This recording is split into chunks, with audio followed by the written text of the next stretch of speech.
मैं आज बात करने वाला हूँ नगर विधानसभा की कि वहाँ के अंदर चुनावी माहौल क्या चल रहा है। नगर के अंदर चुनाव का जो है समीकरण क्या चल रहा है, किसका पलड़ा भारी दिखता नज़र आ रहा है। तो वीडियो थोड़ी सी लंबी हो सकती है पूरी वीडियो देखकर, लेकिन यहाँ पर बीजेपी को नुकसान हो सकता है। वो क्यों? क्योंकि जो नैम सिंह फौजदार है, नैम सिंह फौजदार जितनी भी वोटें लेंगे, अब वो चाहे कितनी भी लें, वो ये माना जा रहा है कि, और ये हकीकत भी है कि वो सारी वोट जो नैम सिंह के लिए आएंगी वो सब बीजेपी को पड़ सकती थी। बीजेपी की वोट थी वो सारी। अगर अब यहाँ पर मान लो हिंदू वोट 1.5 लाख है, अगर नैम सिंह फौजदार लगभग 40 या 50 हज़ार वोट ले जाता है तो बची कितनी? 1,10,000। मान लो 40,000 वोट ले गए, 1,10,000 बची। अब उनमें से आप मान लो कम से कम 20,000 वोट, 15 या 20,000 वोट गिरेंगी नहीं, कुछ खराब भी हो जाती है। तो ये लगा लो आप लगभग 80% पोलिंग होगी, ये अनुमान है। 1.5 लाख में से लगभग आप ये मान लो कि 1,30,000 वोट डलेंगी। अगर नैम सिंह 40,000 वोट ले जाता है तो 1,30,000 में से 90,000 बच जाएंगी। ठीक है जी। अब बात है दो उम्मीदवारों की, जवाहर सिंह बेडम और वाजिब अली। मुस्लिम वोट हैं जो उनको वो है 70 या 75 के बीच में बता रहे हैं, इतनी है। तो आप 70 मानो, 70,000 में से मान लो 10,000 वोट बिगड़ गई, या कुछ कुर्सीद ले जाएगा, कुर्सीद अंडा वाला वो ले जाएगा, या 2,000 और किसी को पड़ जाएंगी, और 5,000 वोट ये मान लो कि आप बिगड़ जाएंगी, खराब हो जाएंगी, और 5,000 आप मान लो कि डलेंगी नहीं। तो ये है। तो 70 में से 15,000 वोट आप, मैं कम से कम ज़्यादा से ज़्यादा बता रहा हूँ आपको, ये 15,000 वोट, लेकिन इतनी जाएंगी नहीं बाहर। 70 में से 15 गई तो 55 बची। 55,000 वोट वाजिब को मेवों की है, उसके पास मेवों की है। अब अगर वाजिब अली हिंदू वोट ले जाता है कम से कम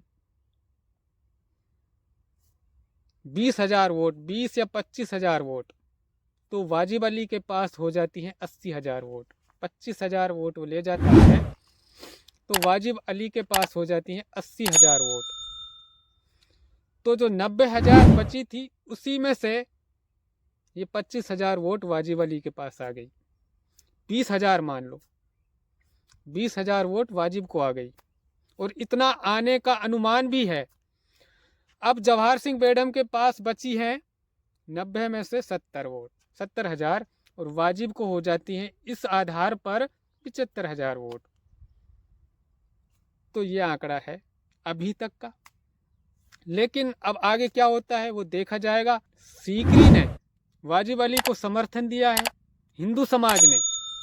मैं आपको एक वीडियो दिखाने वाला हूँ सीकरी की, जिसको देखकर ये लगता है कि आज भी हमारे समाज में इंसानियत है, आज भी इंसानियत जिंदा है।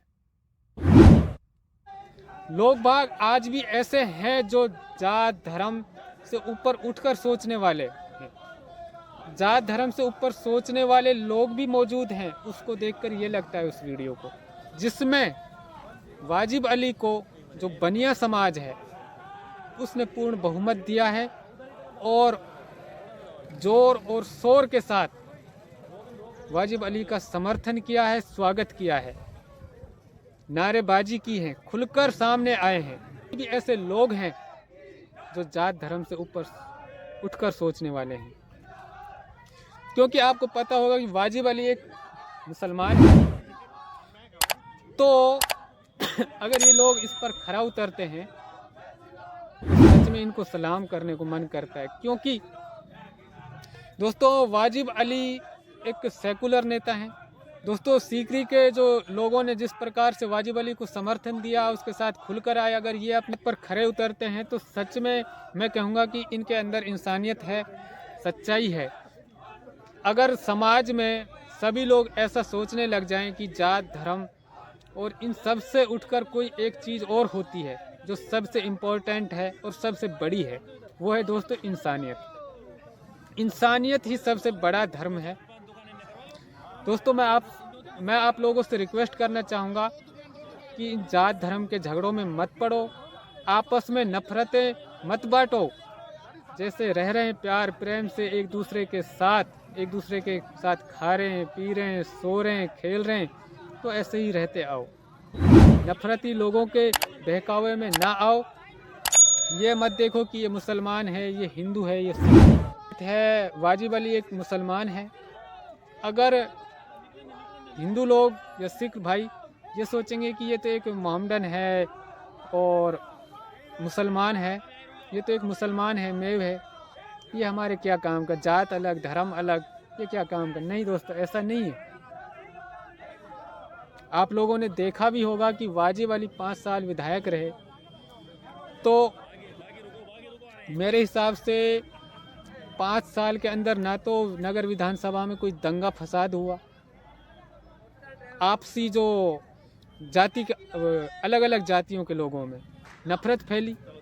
मैं तो ये कहना चाहूँगा, चाहे कोई भी हो, उम्मीदवार कोई भी हो, किसी भी पार्टी से हो, मैं ये नहीं कह रहा कि आप कांग्रेस को वोट करो, बीजेपी को करो। मैं सिर्फ ये कहना चाहता हूँ कि आप उसको वोट करो जिसकी सोच अच्छी हो, जो हमें आपस में भिड़वाने की बात ना करते हों, आपस में भाईचारे की बात करते हों, इंसानियत की बात करते हों। ये नहीं कि हिंदू मुसलमान। दोस्तों ऐसे लोगों को वोट मत करो। नहीं तो जो हमारे यहाँ शांति प्यार प्रेम बना हुआ है वो भी भंग हो जाएगा, ख़त्म हो जाएगा।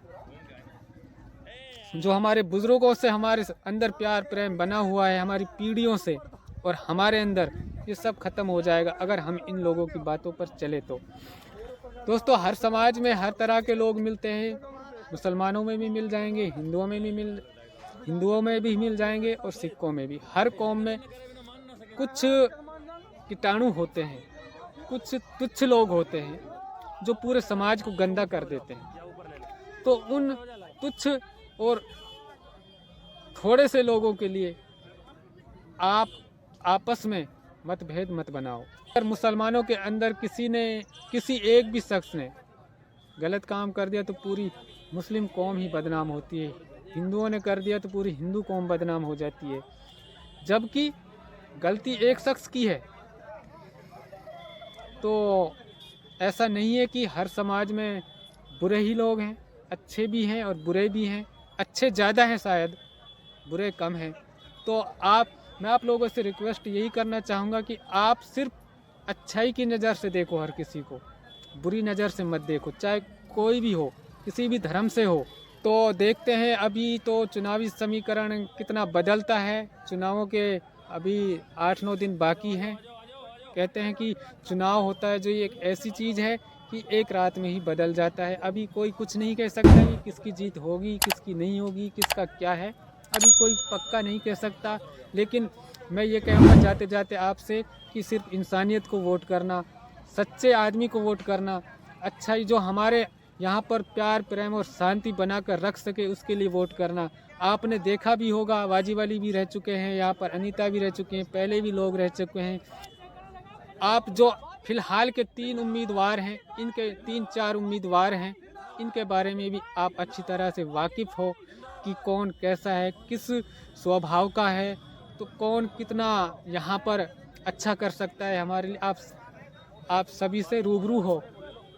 कोई आपसे ये नहीं है कोई अनजान है, ना जवाहर सिंह बेडम, ना नैन सिंह, ना वाजिब, ना कुर्शीद, तो सभी को आप जानते हैं। अच्छे इंसान के लिए वोट करना। दोस्तों आपसे एक बात कहना चाहूँगा कि आप लोग जात धर्म को मत देखिए, आप ये देखिए कि हमारा एमएलए विधायक कैसा है, हमारे लिए उसने क्या किया है, हमारा कितना विकास किया है। मैं वाजिब की कोई यहाँ पर बढ़ाई नहीं कर रहा हूँ, ना ही वाजिब कोई मेरे लिए कोई ये कि रिज्क दे रहा है, खाने के लिए दे रहा है। कभी आप ये लोग सोच रहे हो कि ये वाजिब अली ने इसके लिए, वाजिब अली से इसको क्या लालच है। देखो, मेरा किसी से कोई लालच नहीं है। मेरा काम है कि आपके लिए सच्चाई दिखाना और हकीकत दिखाना। मैं ना किसी के दबाव में वीडियो बना रहा हूँ, लेकिन जो मुझे दिख रहा है दोस्तों वो मैं आपके सामने पेश कर रहा हूँ, कह रहा हूँ। दोस्तों, आपने देखा होगा कि वाजिब अली ने नगर विधानसभा के अंदर कितना विकास किया है। उसने ये नहीं सोचा कि जो मैं विकास कर रहा हूँ ये सिर्फ मुसलमानों के लिए काम आएगा, नहीं, सभी कौमों के लिए उसने ये काम किया है। सभी को साथ लेकर चले हैं, एक साथ लेकर चले हैं।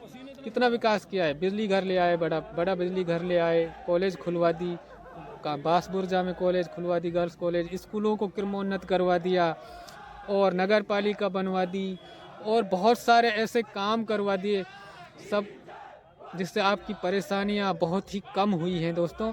और आपके क्षेत्र का विकास हुआ है बहुत ज़्यादा ही। इंडस्ट्रियल एरिया भी आने वाला है रिको।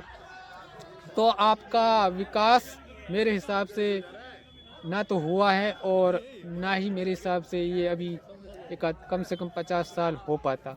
आप लोगों से बस यही कहना चाहूँगा कि आप जात धर्म और इन सब से उठकर सिर्फ इंसानियत को देखिए, अच्छाई को देखिए। और ये वोट दोस्तों बहुत कीमती है, सोच समझकर वोट करना। हमारा खून एक है, हमारा बनाने वाला एक, मारने वाला एक, हम एक ही धरती पर, एक ही मिट्टी पर रह रहे हैं और एक ही मिट्टी से बने हैं।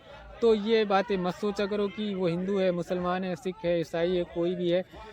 हम बस ये सोचो कि हम सब इंसान हैं और हमारा मालिक एक है, हमारा मारने वाला, जन्म देने वाला एक है, हम अलग क्यों हैं।